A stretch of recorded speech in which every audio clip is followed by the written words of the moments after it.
ಅಲ್ಲ, ನಿಮ್ಮ ಶಾಸಕರು ಹೋಗುವಾಗ ಇಂಥ ಕಾರಣಕ್ಕಾಗಿ ಹೋಗಿದೀವಿ, ವಿಚಾರ ಮಾತಾಡಿದೀವಿ, ಇವತ್ತು ಸಚಿವರು ಹೇಳ್ತಾರೆ ಸರ್. ಯಾರು ಶಾಸಕರಿಗೆ ಎಲ್ಲ ರೈಟ್ಸ್ ಇದೆ, ತಪ್ಪೇನಿದೆ?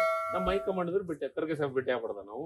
ಖರ್ಗೆ ಸಾಹೇಬ್ ಇಲ್ಲೇ ಇದಾರೆ. ಮತ್ತೆ ಈಗ ನಾವು ಈಗ ಇಲ್ಲಿ ಬಂದಿವಿ ಅಂದ್ರೆ ನಾ ಗುಂಪು ಈ ಗುಂಪು ಅನ್ನೋದು ನೀವು ಸರ್ ಈಗ ಏನ್ ಹೇಳಿ ಬಂದ್ರಿ ಸರ್? ಯಾವ ನಾವು ಹೋಗಿದ್ದು ಭೇಟಿ ಆದ್ವಿ, ಮಾತಾಡ್ಸಿದ್ವಿ, ಬಂದೆ. ಬೆಂಗಳೂರಿಗೆ ಬಂದಾಗ ಒಮ್ಮೆ ನಾನು ಬಂದು ಭೇಟಿ ಆಗಂತ ನಂದು ಹಾಗಾಗಿ ನಾನು ಜನರಲ್ಲಿ ಬಂದು ಭೇಟಿಯಾಗಿ ನಮಸ್ಕಾರ ಮಾಡಿ ಬಿಟ್ಟೆ. ಈಗ ಡಿ.ಕೆ. ಶಿವಕುಮಾರ್ ಪರ ದೆಹಲಿಗೆ ಎಲ್ಲಾ ಶಾಸಕರು ದಂಡೆತ್ತಿ ಹೋಗ್ತಾ ಇದ್ದಾರೆ. ಏನಾದ್ರೂ ಬದಲಾವಣೆಯ ಗಾಳಿ ಬೀಸ್ತಾ ಇದೆಯಾ ಸರಿ? ಏನೋ ಅಂತ ಬದಲಾವಣೆ ಮತ್ತೊಂದು ಏನೇ ಹೈಕಮಾಂಡ್ ನಿರ್ಧಾರ ತಗೊಂಡಿದೆ. ಈಗ ಮುಖ್ಯಮಂತ್ರಿ ಆದಂತ ಸಿದ್ದರಾಮಯ್ಯ ಸಾಹೇಬ್ ಇರ್ಬೋದು, ರಾಜ್ಯದ ಅಧ್ಯಕ್ಷರಾದಂತ ಡಿ.ಕೆ. ಶಿವಕುಮಾರ್ ಇರ್ಬೋದು, ಬಹಳ ಸ್ಪಷ್ಟವಾಗಿ ಹೇಳಿದ್ದಾರೆ, ನಾವೆಲ್ಲರೂ ಪಕ್ಷದ ಶಿಸ್ತಿನ ಸಿಪಾಯಿಗಳು ಅಂತ. ಏನು ಅವರು ಹೈಕಮಾಂಡ್ ಏನು ಆದೇಶ ಮಾಡುತ್ತೆ ಅದರ ರೀತಿಯೊಳಗೆ ನಾವು ಇರ್ತೀವಿ ಅಂತ ಬಹಳ ಸ್ಪಷ್ಟವಾಗಿ ಹೇಳಿದ್ದಾರೆ. ಯಾಕೆ ಗೊಂದಲ ಅನ್ನೋ ಪ್ರಶ್ನೆ ಇಲ್ಲ. ಅವ್ರೇನು ಹೈಕಮಾಂಡ್ ಸ್ಟ್ರಾಂಗ್ ಇದೆ, ಈ ರಾಜ್ಯದ ಬಗ್ಗೆ ಪೂರ್ಣ ಮಾಹಿತಿ ಇರುವಂತವ್ರು ಖರ್ಗೆ ಸಾಹೇಬ್ರು ಇದ್ದಾರೆ. ಮತ್ತು ಹೈಕಮಾಂಡ್ ರಾಹುಲ್ ಗಾಂಧಿ ಇರ್ಬೋದು, ಸುರ್ಜೇವಾಲಾ ಇರ್ಬೋದು, ಆಮೇಲೆ ಕೆ.ಸಿ. ವೇಣುಗೋಪಾಲ್ ಇರ್ಬೋದು, ರಾಜ್ಯದ ಬಗ್ಗೆ ಪೂರ್ಣ ಮಾಹಿತಿ ಇದೆ.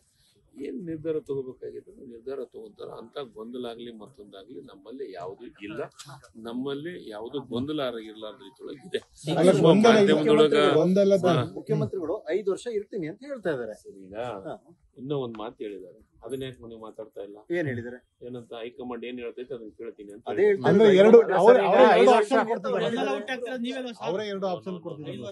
ನೋಡ್ರಿ, ಅವರು ಬಹಳ ಸ್ಪಷ್ಟವಾಗಿ ಹೇಳಿದಾರೆ, ನಾನು ಎಷ್ಟೋ ವರ್ಷ ಹೈಕಮಾಂಡ್ ಯಾವಾಗ ಏನ್ ಹೇಳ್ತೈತೆ ಅದನ್ನ ಕೇಳ್ತೀನಿ. ನಾನು ಕೇಳಬೇಕು, ಡಿ.ಕೆ. ಶಿವಕುಮಾರ್ ಕೇಳಬೇಕು, ಶಾಸಕರು ಕೇಳಬೇಕು, ಮಂತ್ರಿಗಳು ಕೇಳಬೇಕು ಅಂತ ಇವತ್ತ ಸ್ಟೇಟ್ಮೆಂಟ್ ನಾನು ನೋಡಿದ್ದೀನಿ. ಬಂದೇ ಬರ್ತೈತಿ, ಅದು ಅನಿವಾರ್ಯ.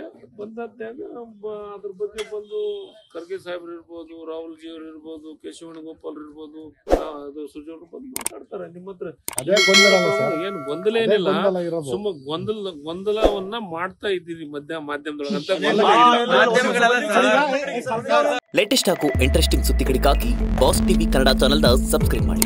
ಹಾಗೆಯೇ ಬೆಲ್ ಐಕಾನ್ ಪ್ರೆಸ್ ಮಾಡಿ. ಇದರ ಜೊತೆಗೆ ಫೇಸ್ಬುಕ್, ಇನ್ಸ್ಟಾಗ್ರಾಮ್, ಎಕ್ಸ್ ನಲ್ಲೂ ಮಿಸ್ ಮಾಡದೆ ಫಾಲೋ ಮಾಡಿ.